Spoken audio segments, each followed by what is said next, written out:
orang itu cara berpikir nuruti nafsu, itu yang bahaya. Makanya Quran ngritik ara'aita man ittakhadha ilahahu hawa. Orang yang cara berpikir itu nuruti hawa nafsu. Kalau zaman Nabi, zaman sahabat, zaman ulama itu enggak seperti itu.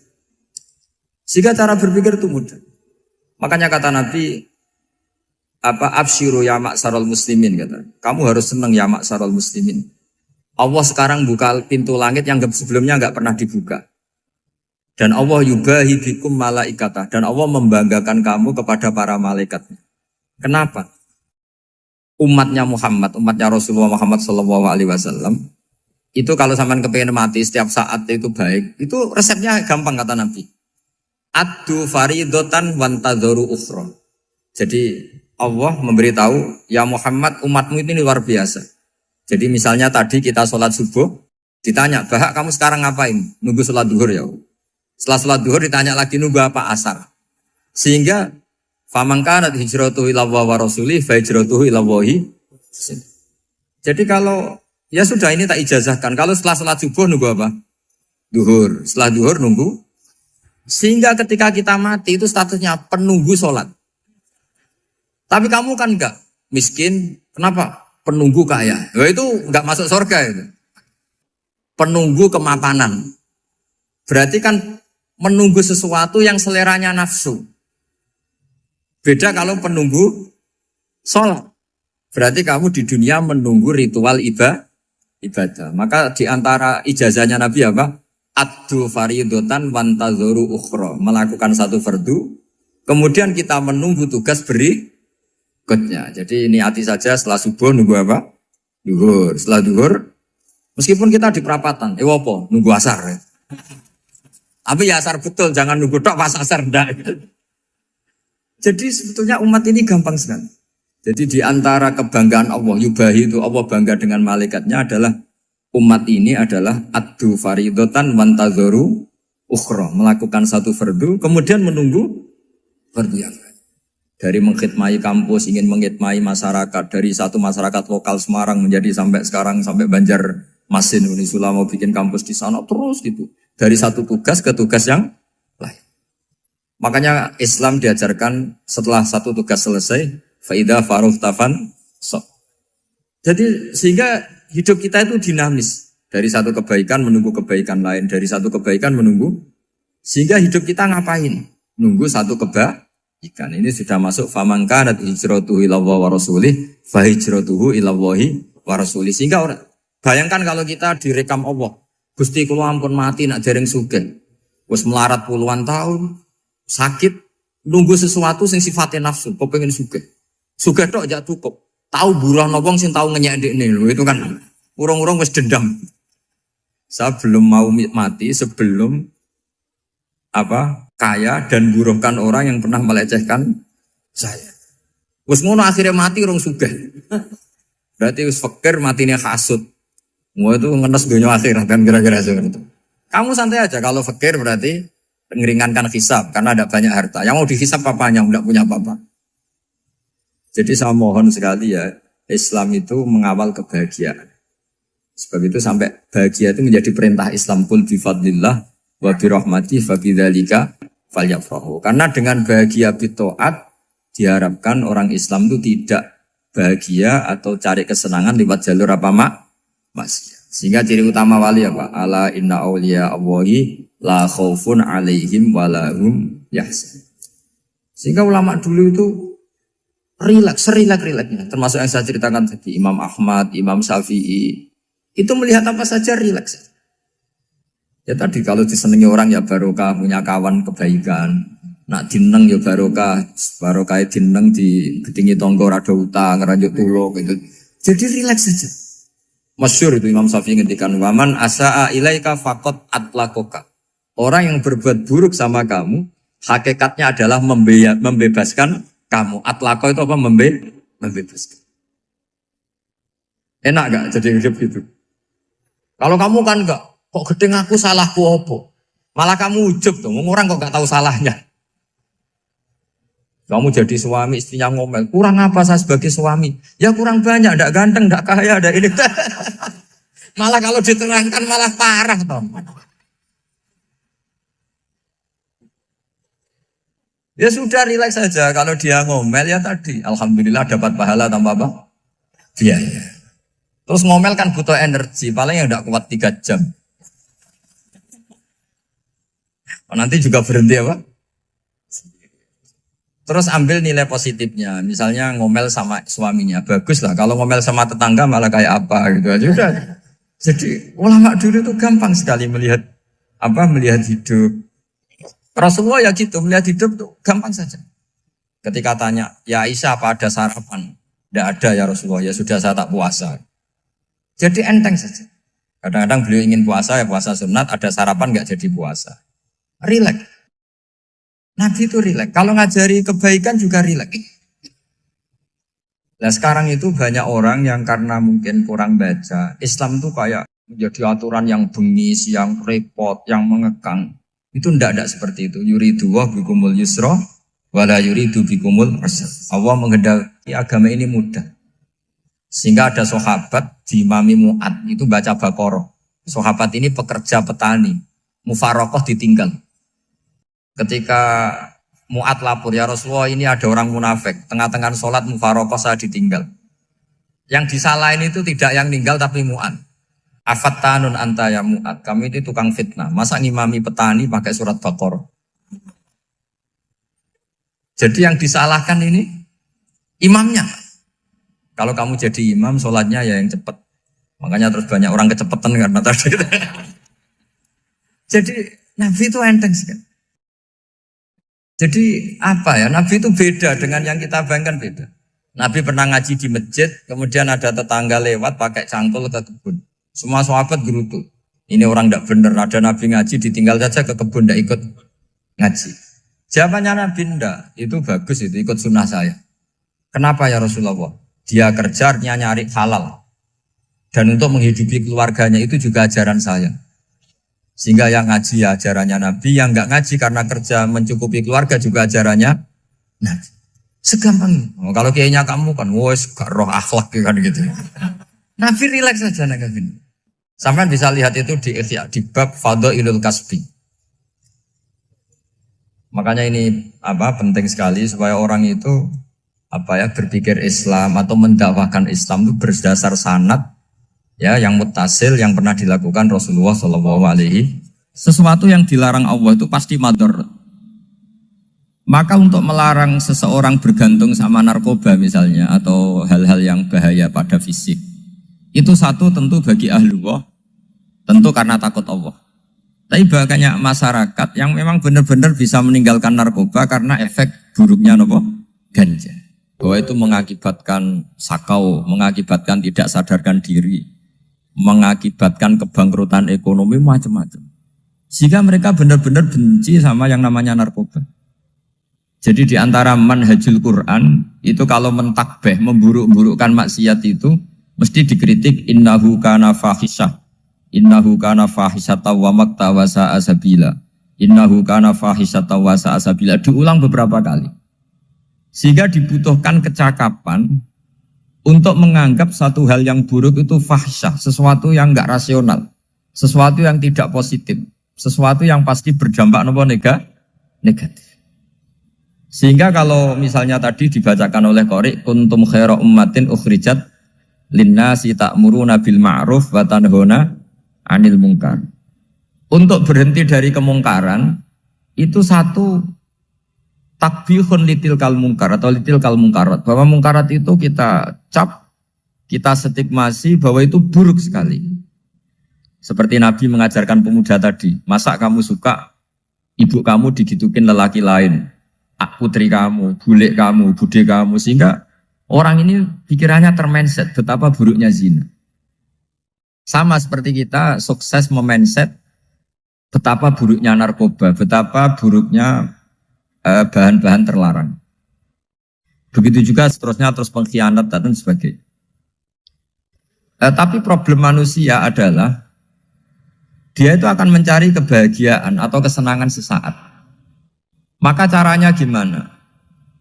Keinginan senang lewat maksiat ini dilawan dengan nyaman dengan taat. Saya ulang lagi, nyaman dengan taat. Sehingga ulama dulu punya kalimatul munajat, artinya kalimat hubungan pribadi sama Allah yang menjadikan orang itu nyaman. Dan ini yang diajarkan kitab-kitab tasawuf.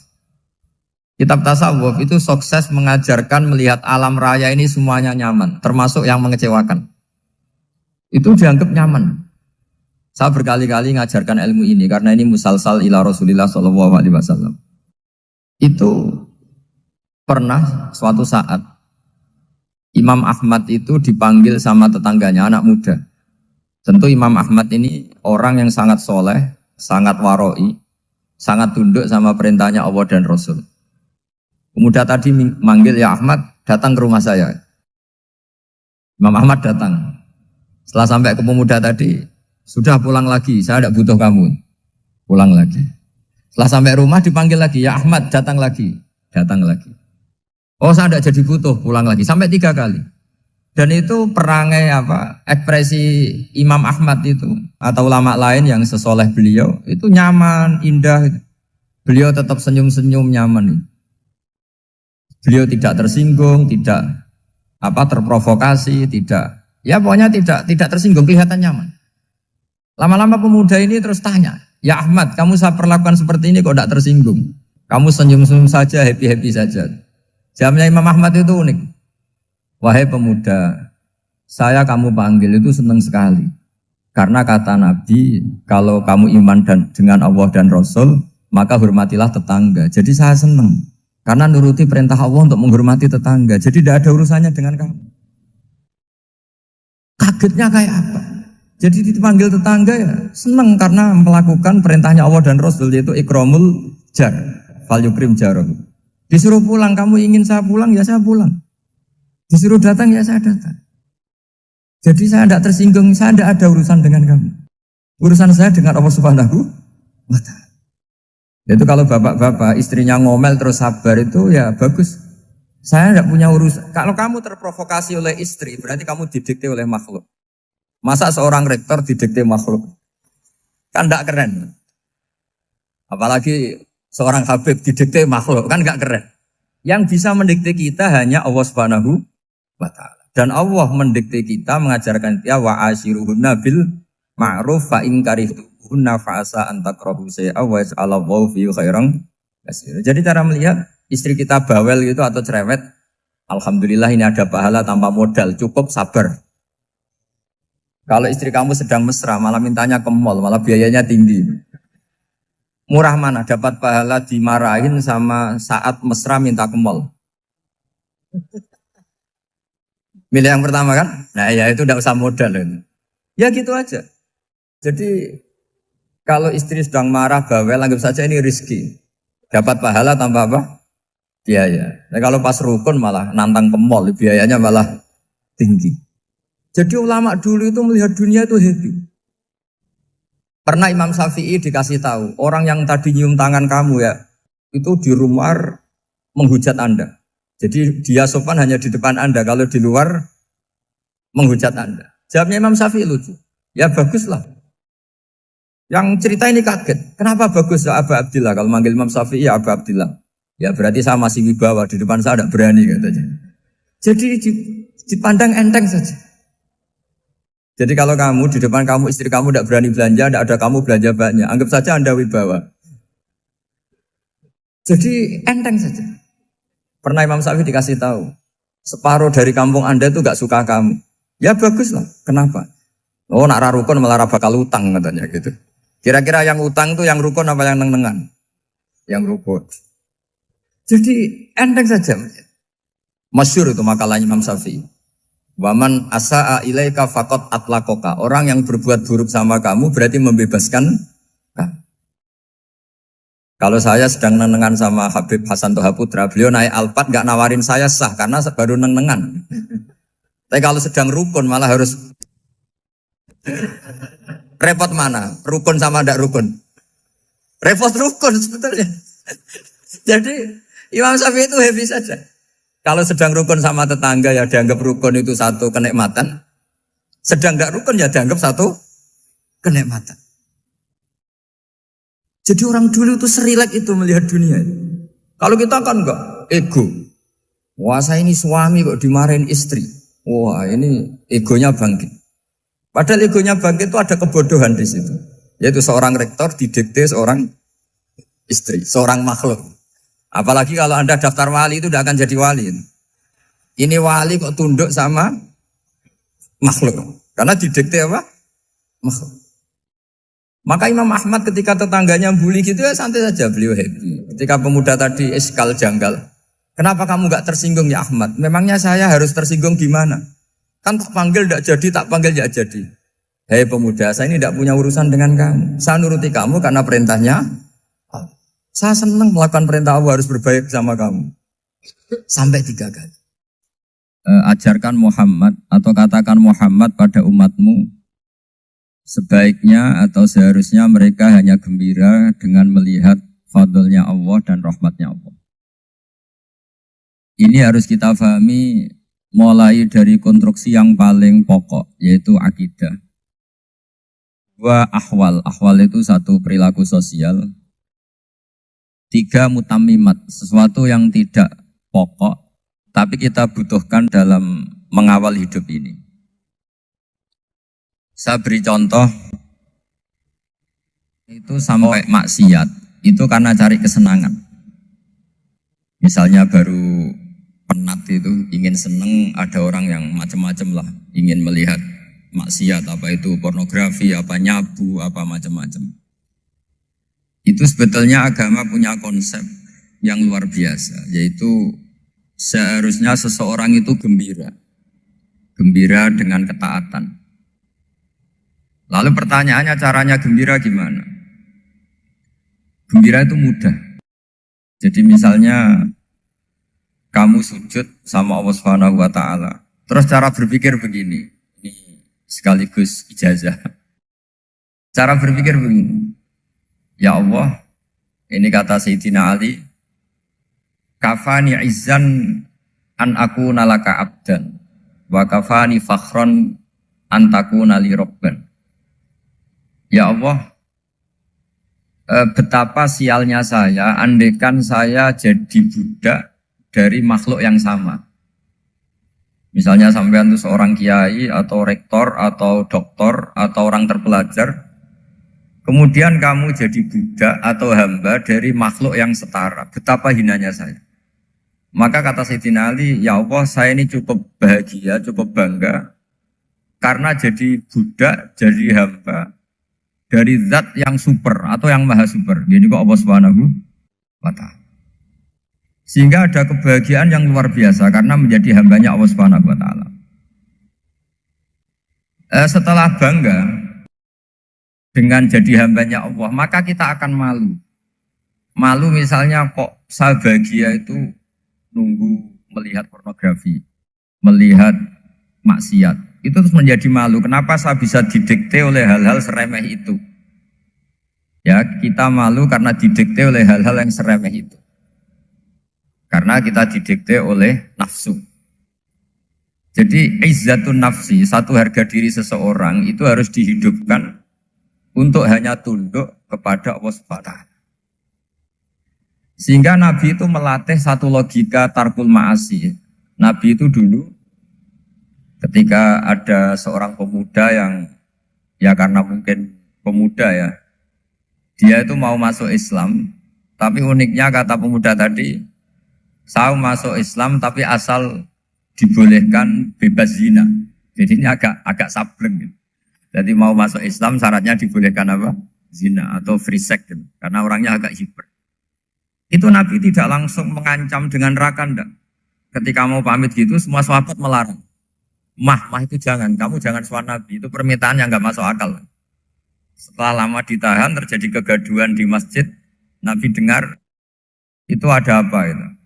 Itu ada pemuda yang mau masuk Islam tapi yasta'dzinuhu fi zina. Tapi mereka minta izin Nabi untuk tetap boleh zina. Kata Nabi, pemuda itu suruh masuk, suruh menghadap saya. Ketika menghadap Nabi, saya ulang lagi ketika menghadap Nabi, Nabi mengajarinya itu luar biasa.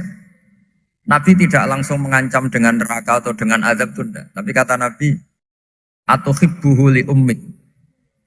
Kamu suka kalau ibu kamu tuh jadi demenannya orang banyak. Oh enggak ya Nabi, yang demen ibu saya tak bacok kan. Karena ini ya agak preman, di mana-mana orang nakal agak preman. Terus atau hibbuhu li bintik. Kamu suka kalau putri kamu ya digitukan orang-orang. Oh ya enggak Nabi, yang gitukan putri saya tak bacok. Atau hibbuhu li kholatik. Kamu suka kalau bule kamu digitukan. Atau hibbuhu li ammatik. Kamu suka kalau saudara bapak kamu digitukan. Nabi itu mengeset ya. Cara sekarang itu cuci otak mungkin. Nabi itu meluruskan otaknya anak muda itu. Betapa buruknya zina. Cara bahasa Arab ditakbih. Betapa buruknya zina. Kamu